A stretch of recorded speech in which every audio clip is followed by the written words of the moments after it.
শীতকাল মানেই পিঠাপুলি, আর এই যে আমাদের প্রিয় চিতই পিঠা। আজকে আমরা জানবো এর ক্যালোরি কত, যাতে ডায়েটও থাকে কন্ট্রোলে। নর্মাল চিতই পিঠা, একটি চিতই পিঠাতে 70 থেকে 100 ক্যালোরি থাকে, যেটা একদমই ডায়েট ফ্রেন্ডলি। আপনারা ভাত অথবা রুটির পরিবর্তে কিন্তু চিতই পিঠা সহজেই খেতে পারেন। তবে সেখানে যদি কিছুটা ভর্তা অ্যাড হয় তবে ক্যালোরির পরিমাণ সামান্য কিছু বাড়বে। দুধ চিতই, এখানে দুধ, গুড়, নারকেল থাকায় ক্যালোরির পরিমাণটা কিছুটা বেড়ে যাবে। এখানে ক্যালোরি হবে 1 পিসে 200 থেকে 350 ক্যালোরি। ডিম চিতই, এতে ক্যালোরির পরিমাণ হবে 160 থেকে 220 ক্যালোরি।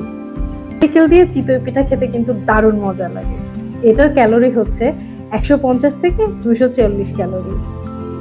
তবে সাবধান, দুটো চিতই পিঠা এবং 100 গ্রাম মাংসের কারির ক্যালোরি কিন্তু অনেক বেশি, 290 থেকে 480 প্লাস ক্যালোরি। পিঠা অবশ্যই খাবেন, তবে পরিমাণটা মাথায় রেখে খাবেন। কোন খাবেন পিঠা, সকালের নাস্তায় খান কিংবা বিকালের নাস্তায়, খেয়াল রাখবেন এটাই যেন শেষ ভারী খাবার হয় দিনের। শীতটা কাটুক মজা আর স্বাস্থ্য দুটোই ঠিক রেখে।